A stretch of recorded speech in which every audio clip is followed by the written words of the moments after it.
y además hoy entenderán que arranquemos esta rueda de prensa, esta intervención poniendo de relieve el viaje internacional que además hoy inicia el presidente de Gobierno para poder participar en la 55 edición del Foro de Davos. Saben que además del presidente del Gobierno le van a acompañar un número nutrido de miembros también de su ejecutivo.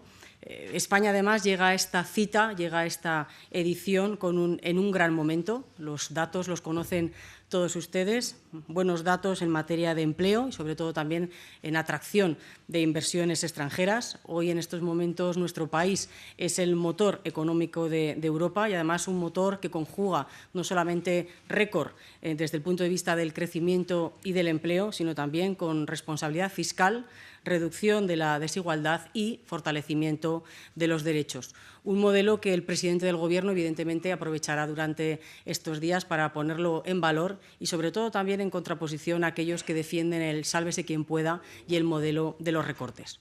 La agenda del presidente del Gobierno va a ser muy intensa, como viene siendo habitual en este tipo de foros, con intervenciones lógicas en distintos debates públicos y también, por supuesto, con reuniones bilaterales con distintos CEOs de grandes empresas y también con otros líderes políticos. En lo que concierne, además, al Consejo de Ministros que hemos tenido esta misma mañana, me acompaña, como ven todos ustedes, el ministro Bolaños, que les va a explicar a todos ustedes un anteproyecto de ley muy importante que va en primera vuelta y que modifica la Ley del Poder Judicial del año 85, sobre todo para la ampliación y el fortalecimiento de las carreras judicial y fiscal en nuestro país. Además, en el Consejo de Ministros de hoy se ha aprobado un nuevo mecanismo para la financiación de empresas en zonas afectadas por la DANA a través del fondo que se llama Fondo de Apoyo a la Inversión Industrial Productiva.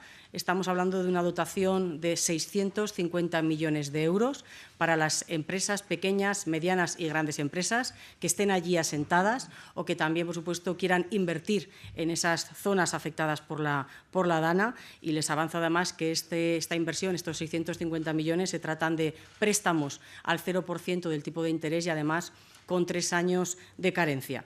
Estas nuevas ayudas, también me parece importante resaltarlo, tienen un plazo de concesión hasta el 30 de noviembre del 2028. Hasta el 30 de noviembre del 2028. Me parece también muy importante que los ciudadanos, especialmente los empresarios, puedan conocer esta fecha.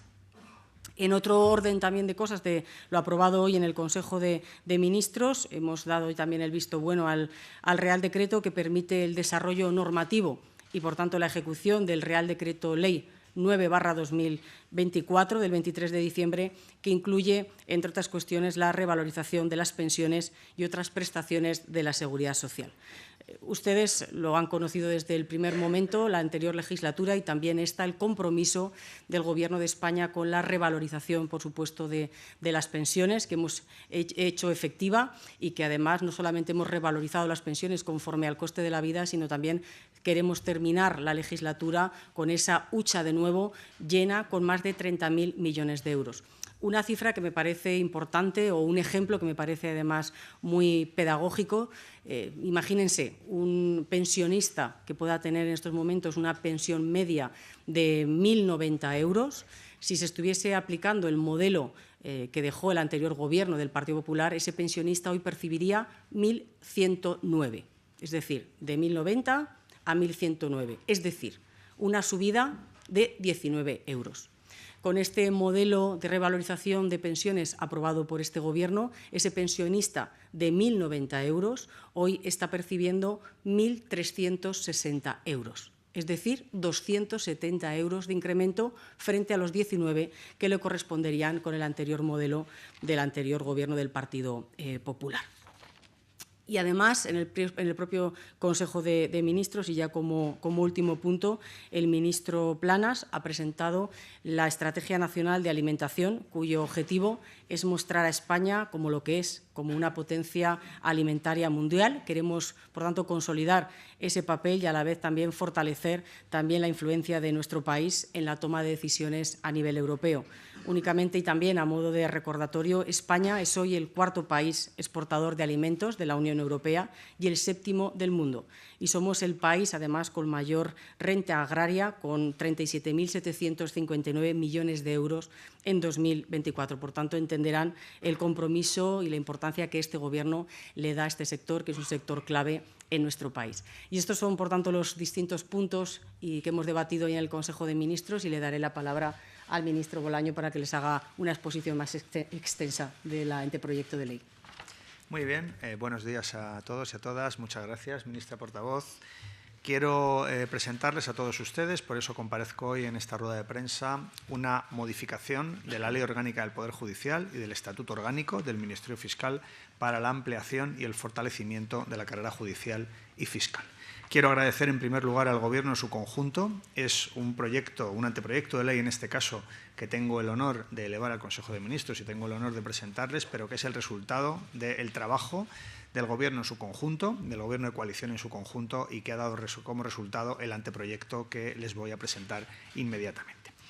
La Ley Orgánica del Poder Judicial es del año 1985. Ha tenido múltiples reformas, múltiples retoques, pero no ha tenido ninguna reforma de calado en lo que en su día se estableció en el año 1985 como las bases de nuestro sistema judicial.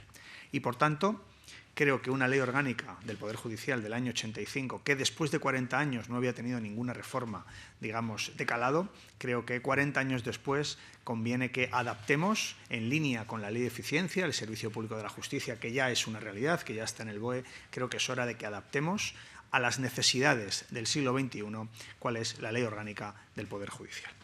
La reforma de la ley tiene 5 prioridades. La primera de ellas es promover la igualdad de oportunidades en el acceso a la carrera judicial y fiscal. La segunda es buscar, como se ha hecho siempre, la excelencia, siempre a los mejores, y adecuar los sistemas de acceso en la carrera judicial al siglo XXI. El tercer objetivo es ampliar el número de personas que forman parte tanto de la carrera judicial como de la carrera fiscal. El cuarto objetivo es garantizar el desarrollo de una promoción profesional plena, tanto en el caso de jueces como de magistrados de nuestro país. Y el quinto objetivo es reforzar las estructuras, la transparencia de las estructuras de nuestra ley orgánica.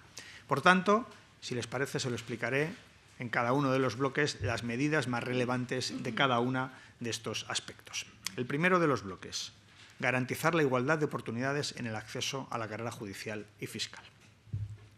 Vamos a establecer por ley, se van a incluir en la ley orgánica, un sistema de becas público, de tal manera que todos los opositores a la carrera judicial, a la carrera fiscal, a la abogacía del Estado o a letrados de la Administración de Justicia tendrán el derecho a obtener una beca por importe mínimo del salario mínimo interprofesional y por una duración de 4 años.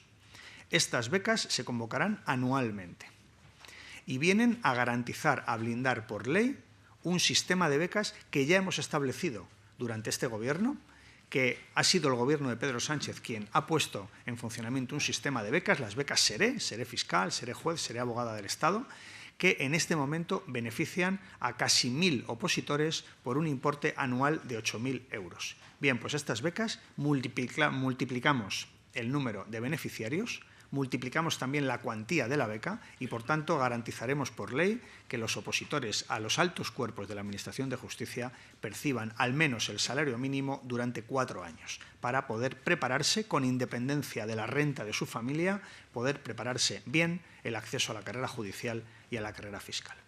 En segundo lugar, vamos a habilitar un centro público de preparación de opositores a los altos puestos de la Administración de Justicia, de tal manera que convertiremos el actual Centro de Estudios Jurídicos, que sirve para formar a los fiscales recién ingresados en la carrera, lo vamos a convertir en un centro público de oposiciones, donde se podrán aprovechar sus instalaciones para que se puedan los opositores ir allí a formarse, a cantar los temas. Además, también vamos a garantizar que pueda haber centros públicos, delegaciones de los centros públicos de preparación de opositores a fiscales, a jueces, a abogados del Estado y a LAG. Vamos a garantizar que haya en innumerables lugares durante y a lo largo de toda la geografía de nuestro país.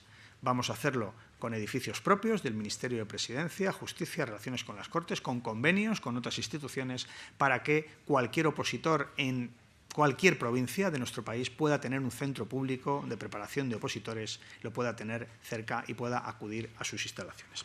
Y, en tercer lugar, vamos a crear un registro público de jueces y magistrados que hayan pedido la compatibilidad para preparar oposiciones.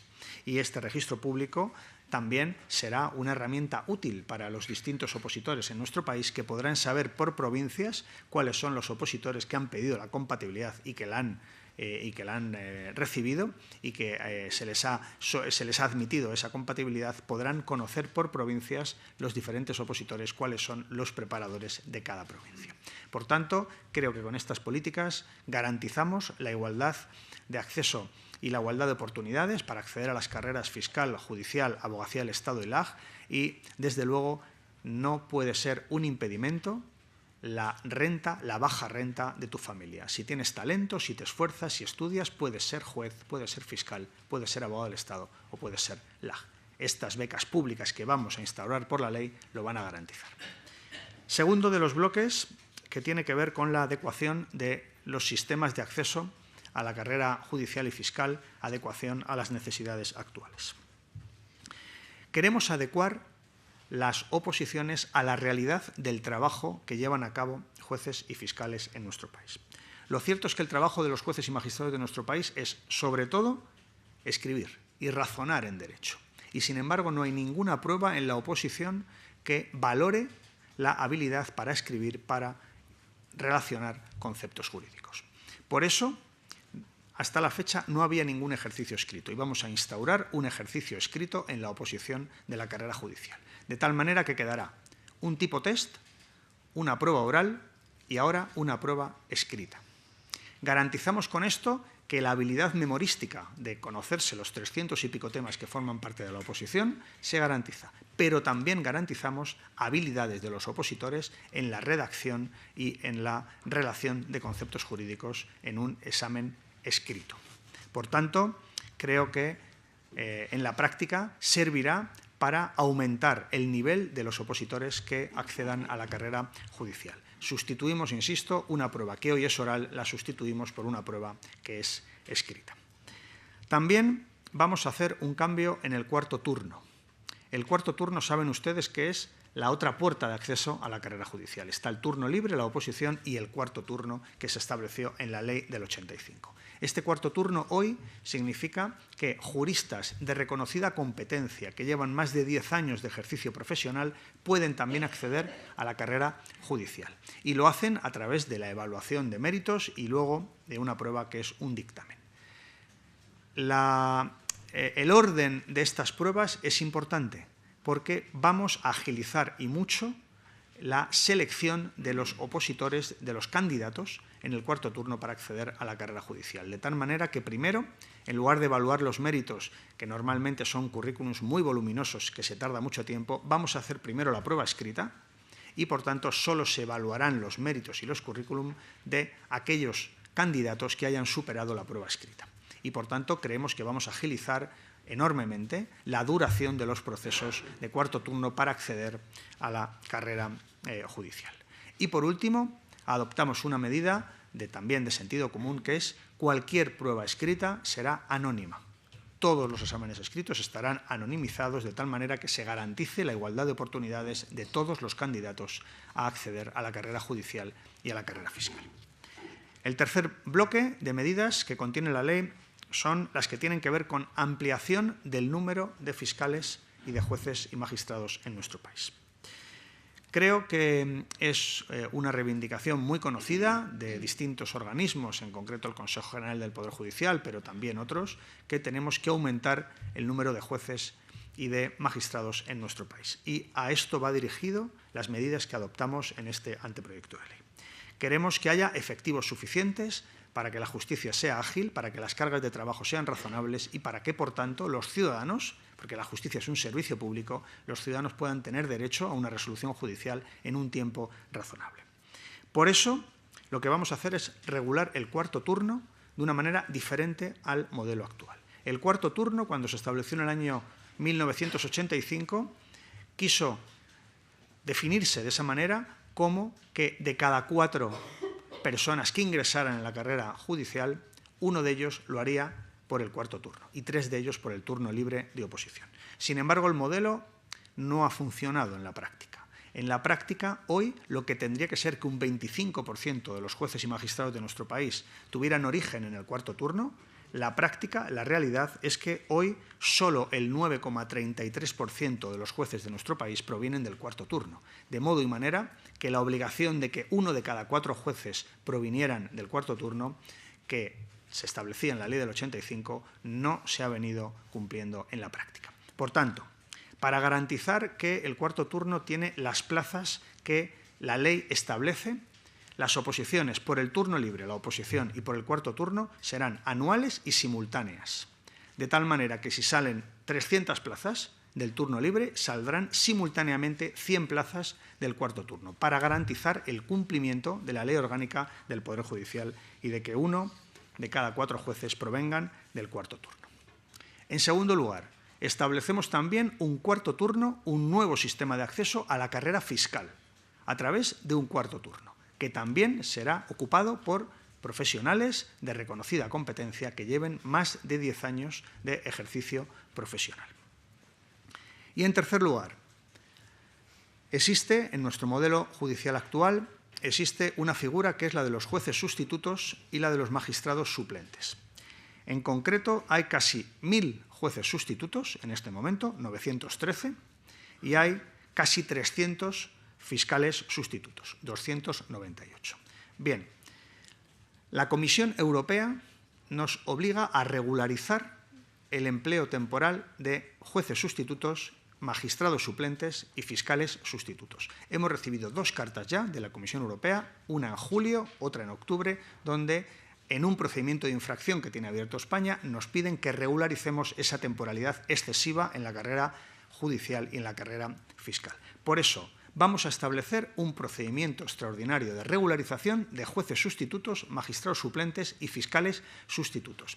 Será a través de un cuarto turno, en un proceso que estará dirigido a estas personas para regularizar su situación y también a terceros profesionales jurídicos de reconocida competencia que puedan también acceder a la carrera judicial o a la carrera fiscal a través de este procedimiento extraordinario que vamos a llevar a cabo. La Ley de Eficiencia del Servicio Público establecía un plazo de 3 meses desde la entrada en vigor, en la práctica eran 6 meses, para que lleváramos a cabo este anteproyecto para regularizar a jueces sustitutos. Lo hacemos en un plazo de 21 días desde que se publicó, 18 días desde que se publicó la Ley de Eficiencia del Servicio Público de la Justicia.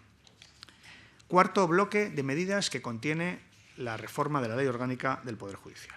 Estas tienen que ver con el desarrollo de la carrera profesional. Creemos que es positivo que los jueces y magistrados de nuestro país tengan mayores certezas en cuanto a sus posibilidades de promoción profesional. Por tanto, sustituimos un sistema de promoción, el actual, que tiene que ver con la asistencia de vacantes para poder promocionar desde juez hasta magistrado, y vamos a hacer un sistema de ascenso automático por antigüedad, de tal manera que a los 5 años los jueces se convertirán en magistrados y los abogados fiscales se convertirán en fiscales.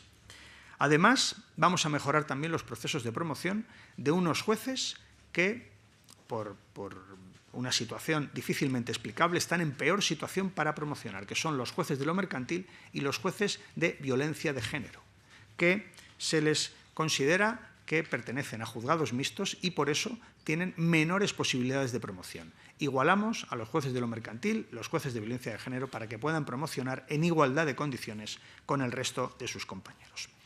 Y, en tercer lugar, en relación con los jueces sustitutos, lo que vamos a hacer es eliminar la incompatibilidad total que tienen de prestar servicios no ya cuando trabajan como jueces sustitutos, sino incluso cuando están en la bolsa, esperando a ser llamados. Tienen un régimen de incompatibilidades muy severo que hace que solo tengan la posibilidad de irse a la prestación de desempleo cuando no son llamados. Y, por tanto, vamos a habilitar un régimen de compatibilidades que sea más razonable para gente que son profesionales del derecho.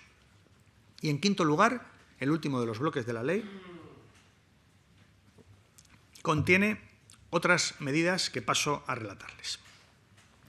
El principal órgano consultivo que tiene la carrera judicial en relación con cuestiones éticas se llama la Comisión de Ética. En este momento tiene 7 miembros la Comisión de Ética, que son los 7 elegidos por el voto de los jueces y magistrados de nuestro país.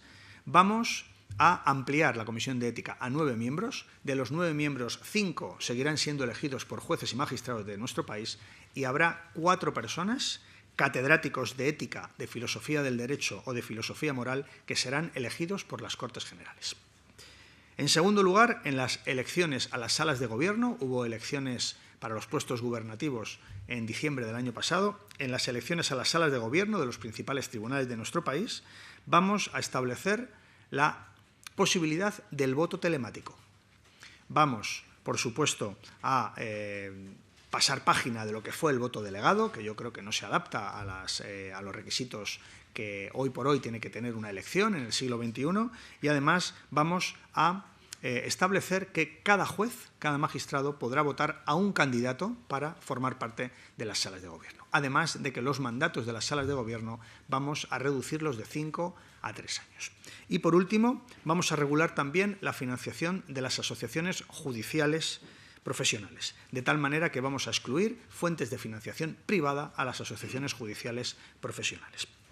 Por tanto, estas son las medidas más relevantes, más importantes que contiene el anteproyecto de ley de modificación de la Ley Orgánica del Poder Judicial, de modificación del Estatuto Orgánico del Ministerio Fiscal, para mejorar, para ampliar la plantilla de la carrera fiscal y de la carrera judicial. Creo que mejoramos los derechos, mejoramos la promoción profesional, ampliamos el número de la carrera fiscal y judicial en nuestro país. Son buenas noticias para nuestro sistema judicial y además aseguramos que todas las personas, con independencia de la renta de sus familias, puedan opositar en igualdad de condiciones. Queremos a los mejores en todo momento, con independencia de que su familia no pueda permitir tener en casa un opositor durante más de 4 años. Por eso la beca pública que vamos a establecer, el salario mínimo interprofesional como mínimo durante 4 años, lo abonará el Estado para conseguir que personas que nunca hubieran pensado poder opositar a juez, fiscal, abogado del Estado, ahora lo pueden hacer. Queremos también que el sistema de acceso siga seleccionando a los mejores, como hasta la fecha, pero se adapten los requisitos de la oposición a esa prueba escrita, dado que la labor habitual de jueces y magistrados es escribir, redactar providencias, autos, sentencias. Queremos ampliar el número de jueces, de fiscales, de magistrados. Queremos hacerlo a través de las vías que están establecidas en la Ley de 1985, adaptándolas a las necesidades del siglo XXI. Y, por último, queremos que nuestros jueces, nuestros fiscales, nuestros magistrados tengan una carrera profesional con certidumbres y con garantías de poder desarrollarse ampliamente. Por eso, aspiramos a que esta reforma de la Ley Orgánica del Poder Judicial, después de 40 años, sea un paso tan importante, tan relevante como lo fue la Ley del 85. Ahora, en 2025, se trata de llevar a cabo una labor más, llevar a cabo un paso más en esa gran transformación de la justicia que estamos llevando a cabo en esta legislatura. Estamos embarcados, sin duda, en la mayor transformación en décadas de la justicia. Y esta ley orgánica será un paso más que se añade a la ley de eficiencia del servicio público, a la ley de eficiencia digital y a toda esa gran transformación de la justicia que queremos que sea lo que hoy exige una sociedad del siglo XXI. Una justicia moderna, ágil, cercana y que sea un servicio público para nuestros ciudadanos. Nada más. Pues muy bien. Muchísimas gracias, ministro. Y empezamos con la ronda de preguntas.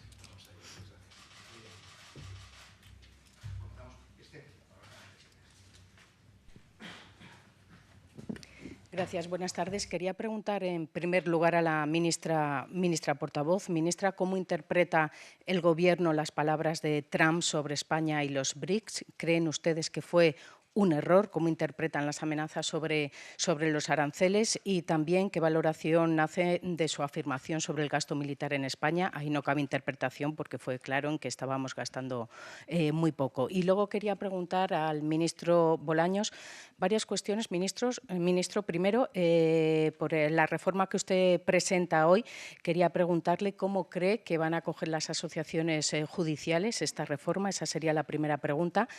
La segunda, ¿qué valoración hace el Gobierno de la última reunión que representantes del PSOE y Junts han mantenido en Waterloo?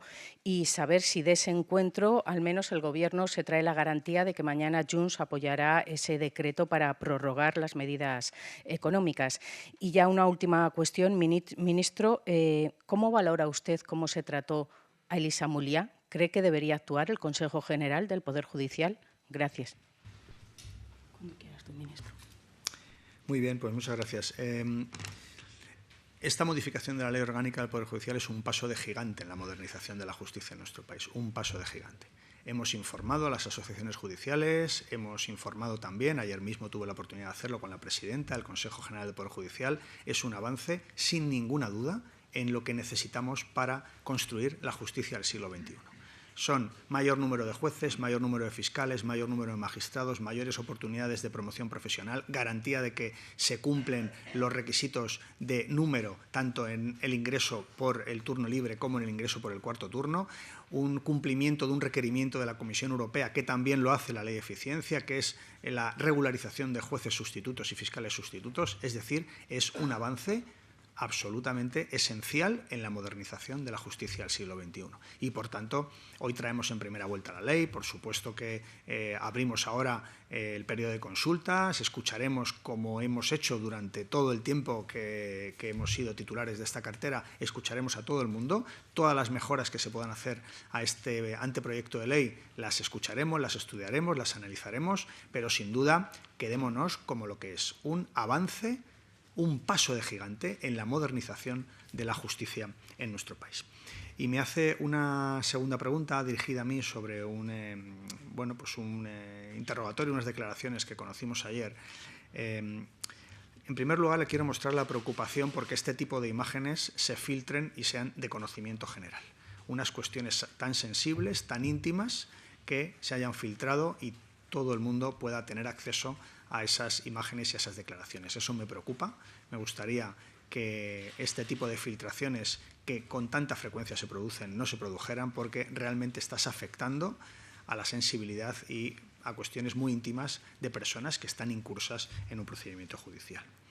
Después de escuchar la declaración y después de escuchar las preguntas, le tengo que decir que se evidencia que lo que hemos hecho en la Ley de Eficiencia del Servicio Público de la Justicia es imprescindible, y es que este tipo de casos de agresiones sexuales se conozcan en secciones especializadas en tribunales de instancia, para que los jueces y magistrados que los conozcan tengan un conocimiento profundo de estas cuestiones, sepan cómo tratar y cómo encarar este tipo de declaraciones, y además también se les pueda formar con mayor especialización a esos jueces, a esos fiscales, a esos magistrados que tienen parte en estos procedimientos que, insisto, son tan sensibles y son tan íntimos.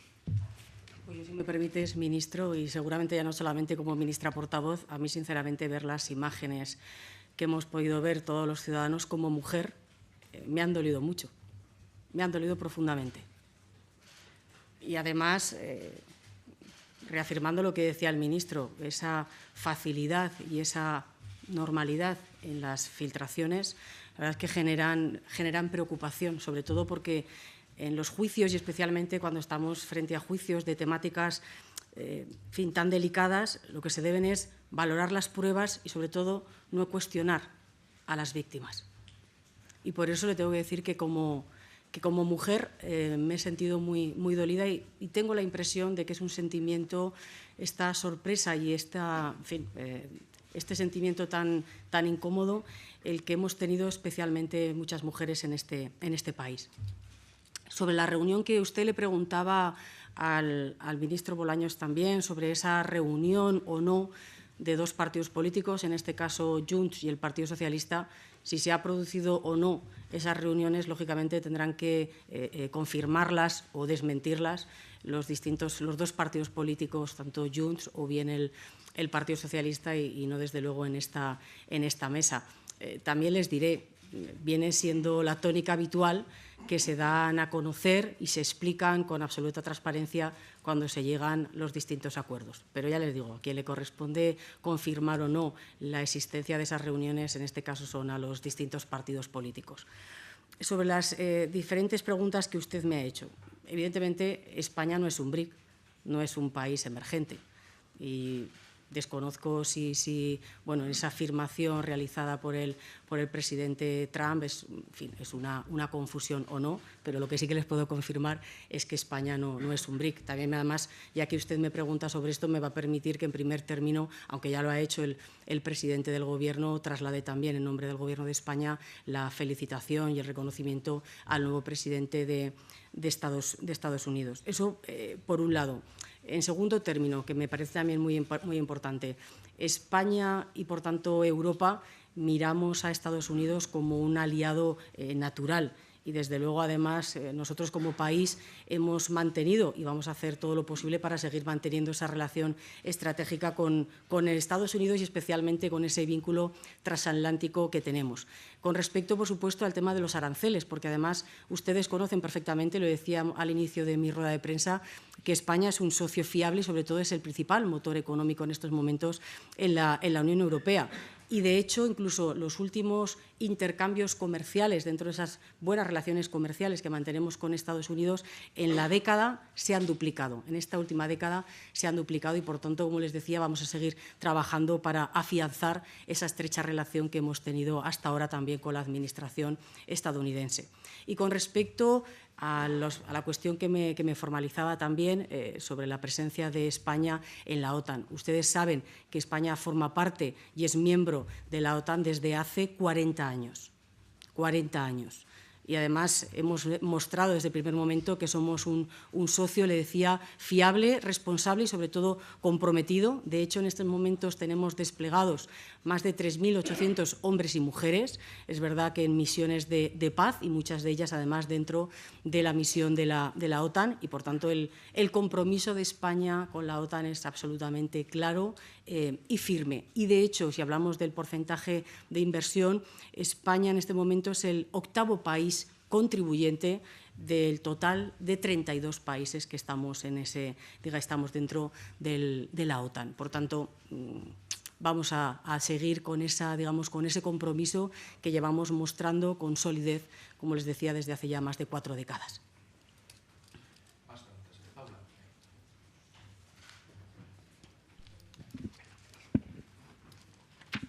Sí, buenas tardes.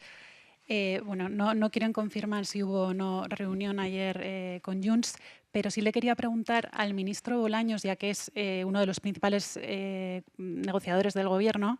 Mañana se votan 3 reales decreto leyes en el Congreso. Uno de ellos, el del impuesto a las energéticas, ya sabemos que no va a salir. Confírmeme si es así. El de la jubilación parcial, sabemos que cuenta con el respaldo del PP, pero quería saber si ha tenido usted algún tipo de conversación con Junts o tiene usted algún tipo de garantía de que mañana el Real Decreto Ley Ómnibus, que tiene medidas muy importantes, como la revalorización de las pensiones, pueda salir adelante. Y luego, al ministro Bolaños le quería preguntar también cuál es el sentido de esa prohibición de la financiación privada de las asociaciones judiciales. Si me puede decir qué asociaciones judiciales son las que reciben más financiación privada y en qué porcentaje sería. Y, por último, quería preguntarle a la ministra portavoz por el relevo de Álvarez Pallete al frente de Telefónica. Quería saber cuál es la razón de que haya sido de manera tan rápida, tan brusca, tan precipitada este fin de semana y si el Gobierno entiende que desde Telefónica hay una posibilidad de que el Gobierno haga frente a la tecnocasta a la que ayer se refería el presidente del Gobierno en su intervención. Gracias. Muy bien, pues gracias por sus preguntas. Digamos que llevamos a cabo determinados modos de trabajo con los grupos parlamentarios que están funcionando. Y uno de ellos es que nosotros nunca anunciamos el sentido del voto de ningún grupo parlamentario. Para eso están los propios grupos que pueden decir si votan a favor, en contra, se abstienen. Como suele pasar con las convalidaciones de estos reales decretos leyes, por supuesto que hay conversaciones, claro. En mi faceta de ministro de Relaciones con las Cortes es mi trabajo hablar con los grupos parlamentarios, buscar puntos de equilibrio, buscar acuerdos. De tal manera que usted hacía referencia mañana a los 3 reales decretos leyes que se someten a convalidación y, por tanto, tendrán que ser los grupos los que vayan estableciendo cuál es el sentido de su voto. Sobre el Real Decreto Ley Ómnibus, que usted en particular pues decía que estaba más en riesgo, ¿no? Pues le tengo que decir que ese Real Decreto incluye el aumento de las pensiones de 12 millones de pensionistas en nuestro país. 12 millones de pensionistas a los que se les sube en torno al 3% la pensión y las pensiones no contributivas un 9%. Ese Real Decreto Ley incluye ayudas al transporte público que puede hasta ser gratuito el abono transportes. Gracias a ese Real Decreto Ley. Se consolida la subida del salario mínimo interprofesional. Hay ayudas a las empresas electrointensivas que acaban reduciendo la factura de la luz de todos los hogares en nuestro país. Hay ayudas a los afectados por la Dana en Valencia. También algunas, ya menores, para los afectados por el volcán de La Palma. Yo creo que los ciudadanos nos votan a los grupos políticos para que les mejoremos las condiciones de vida, no para que les perjudiquemos. Y, por tanto, yo estoy seguro que todos los grupos parlamentarios tendrán en cuenta que mañana lo que estamos votando es si suben las pensiones o si se las bajan a los pensionistas. Si suben el salario mínimo o si pasa al año 2025 a no tener ese soporte y esa consolidación legal. Si quieren que haya ayudas al transporte público o quieren que no las haya. Si quieren que el abono transporte sea gratuito o quieren que no lo sea. Eso es lo que mañana se va a decidir convalidando ese Real Decreto Ley. Y, por tanto, yo aspiro a que los partidos políticos y los grupos parlamentarios en el Congreso pues, intenten mejorar la vida de las condiciones de los ciudadanos, que mejoren la vida de los ciudadanos. Para eso nos han votado, para que les mejoremos la vida, no para que les perjudiquemos porque pudieran intentar querer hacer algún tipo de daño al Gobierno. Sobre la pregunta que me realizaba, en primer lugar, lógicamente, trasladar el respeto de la decisión adoptada, además, de una manera consensuada y mayoritaria por los accionistas, evidentemente, y además ustedes conocen que en el caso del señor José María Payete, por supuesto, al que también hay que reconocerle la magnífica labor que lleva realizando desde el momento que fue elegido en el año 2016, le correspondía ya la renovación y, por tanto, como les digo, es una decisión que han adoptado de una manera consensuada y además de una manera mayoritaria los accionistas. Por parte de Telefónica siempre nos lo han escuchado decir. Es una empresa, lógicamente, estratégica y, además, con importantes retos, si ustedes me permiten, también que afrontar en estos próximos años, y por eso también, para afrontar esos retos de una manera, además, clave, se ha optado por un perfil, además, de otra persona con un perfil técnico que ha mostrado también su magnífica labor en otros espacios que ha ocupado y, por tanto, creo que es una decisión, como les decía, que entra dentro de la normalidad, de un momento de renovación que ya correspondía y, sobre todo, lo que es más importante, con los procedimientos que ustedes conocen y una decisión, como les he trasladado, adoptada de una manera consensuada por esos accionistas mayoritarios. Perdón, he olvidado una de las preguntas, la última de Paula.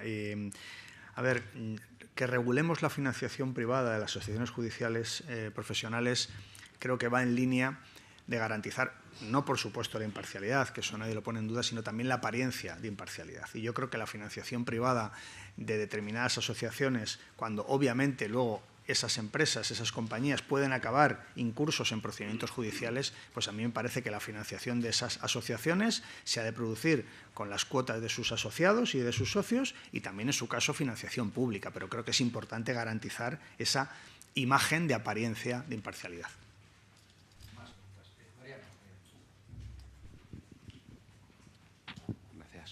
¿Qué tal? Buenas tardes. Gracias, portavoz. Ministro, quería preguntarle en primer lugar por la nueva presidencia en Estados Unidos y, en concreto, qué valoración le merece al Gobierno el indulto concedido a personas condenadas por el asalto al Capitolio hace 4 años, en concreto también quienes fueron condenados por el delito de sedición. ¿Qué le parece al Gobierno que un Gobierno conceda un indulto, un perdón del delito a personas que han cometido ese delito? Y cambiando de asunto, le quiero preguntar por el escándalo de hidrocarburos y las actuaciones de la AUCO, sobre todo, más que por lo que hemos conocido hoy, por el hecho de que en los últimos años se han abierto un buen puñado, una decena de macrocausas por un fraude similar, y todos parecen tener la misma operadora. ¿Qué pretende o qué cree el Gobierno que se puede hacer en ese sentido para paliar una situación o unos escándalos como los que estamos conociendo? Gracias. Bueno, sobre la primera pregunta que me trasladaba, no nos corresponde, evidentemente, a nosotros opinar ni valorar decisiones que en este caso toma una administración, en este caso la nueva administración norteamericana con el presidente Trump al frente, y por tanto les corresponde a ellos en el margen, lógicamente, de sus competencias y sus responsabilidades. Y sobre la segunda pregunta que usted me trasladaba, pues la que siempre hemos dicho desde esta mesa y desde cualquier lugar que nos han preguntado: colaborar con toda la máxima transparencia, colaborar con la UCO, colaborar con la justicia, y esa transparencia, esa disponibilidad siempre la van a encontrar, por supuesto, en nombre de este Gobierno.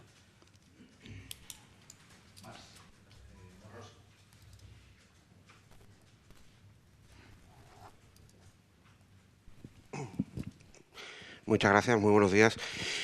Al ministro de Justicia quería preguntarle por una de las medidas que ha explicado de la reforma legal, en concreto por la que tiene que ver con el acceso a las becas anuales por el importe al menos del salario mínimo interprofesional durante 4 años. Quería preguntarle cuál sería el criterio de acceso a esas becas, teniendo en cuenta que, si no he apuntado mal, ha dicho usted que no tendrá relación con el ingreso de las familias, y entiendo, o eso he apuntado, que usted había dicho que no iba a tener relación o no iba a depender del ingreso de las familias. Si eso es correcto o no, porque entiendo que la finalidad de la medida es precisamente que puedan acceder gente que no tiene recursos y no sean beneficiada gente que sí tiene recursos. Si me podría aclarar eso. Luego también al ministro quería incidir en la pregunta de mi compañera sobre el interrogatorio que hemos conocido esta semana, y si, más allá de la necesidad de la reforma legal que usted presenta aquí hoy, y después de las manifestaciones de su compañera del Consejo de Ministros, el interrogatorio en la actuación judicial le merece a usted, como ministro de Justicia, algún reproche, teniendo en cuenta las reacciones que ha habido, y que, en teoría, ese interrogatorio va en contra de todo lo que creíamos que habíamos avanzado o habíamos aprendido en el trato a las víctimas durante los últimos años. Y a la ministra portavoz, quería preguntarle: ¿ha puesto usted en valor al principio de su comparecencia la revalorización de las pensiones que hace el Gobierno? Pero claro, esa revalorización de las pensiones puede decaer mañana en el Congreso de los Diputados. Yo quería preguntarle cómo se puede gobernar si el Gobierno no tiene apoyo suficiente siquiera para sacar adelante la revalorización de las pensiones, no digamos ya los presupuestos generales del Estado o cualquier cosa que se plantee, incluida la reforma que ha presentado hoy aquí el ministro de Justicia. Muchas gracias. Muy bien, gracias por sus preguntas.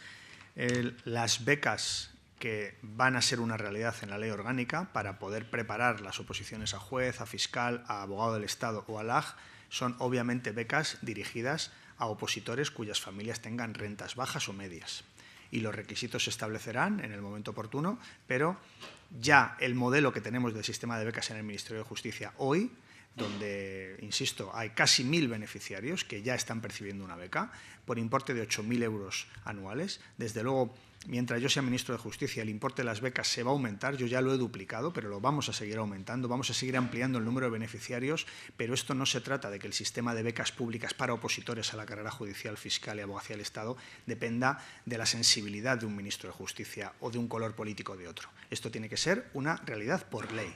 Y, por tanto, la ley va a garantizar que cualquier estudiante de Derecho que tenga una familia con rentas medias o bajas pueda opositar a la carrera fiscal, judicial, abogacía del Estado o LAG. Y eso lo garantizamos por ley. Y, en segundo lugar, me pregunta de nuevo sobre pues el interrogatorio que hemos conocido en el caso que usted se refería. Yo creo que hemos sido bastante explícitos en la primera de las respuestas que hemos hecho, tanto la ministra portavoz como yo. Yo le insisto, Visto ese interrogatorio, es imprescindible que estos juicios de agresiones sexuales se conozcan por secciones especializadas en tribunales de instancia, que es precisamente lo que acabamos de aprobar en la Ley de Eficiencia del Servicio Público de Justicia. Y nos hemos dado 9 meses para llevarlo a cabo, para implementarlo. Y será en septiembre, cuando sea una realidad, que haya jueces con un nivel de especialización y formación máxima para que no podamos ver declaraciones e interrogatorios como el que vimos ayer, que bueno, pues ha habido mucha gente que se ha sentido abochornada. Me hacía usted una pregunta, me va a perdonar o a permitir que le haga yo una pregunta general. ¿Es importante revalorizar las pensiones a más de 12 millones de pensionistas en nuestro país? La respuesta claramente es sí. Sí. Y, de hecho, es en lo que ha estado trabajando este Gobierno, no solamente en esta legislatura, sino en la anterior legislatura. De hecho, se ha incrementado de media aproximadamente un 24% las pensiones medias en nuestro país. Es importante que sigamos llenando la hucha de las pensiones con esos 30.000 millones de euros para que los trabajadores de hoy tengan asegurada una pensión el día de mañana. Sí. Es importante consolidar ese Pacto de Toledo que fuimos capaces de hacerlo también en la legislatura pasada. Sí. Y, evidentemente, si hay grupos políticos que deciden que no es importante esa subida de las pensiones, esa revalorización de las pensiones, el que sigamos incrementando la hucha de las pensiones, pues tendrán también esos grupos políticos quien tengan que explicar el porqué de su voto negativo.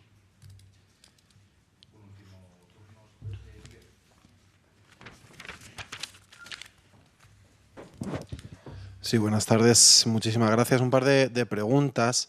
Durante los últimos días hemos escuchado referencias del presidente del Gobierno al propietario de la red social X, Elon Musk, multimillonario.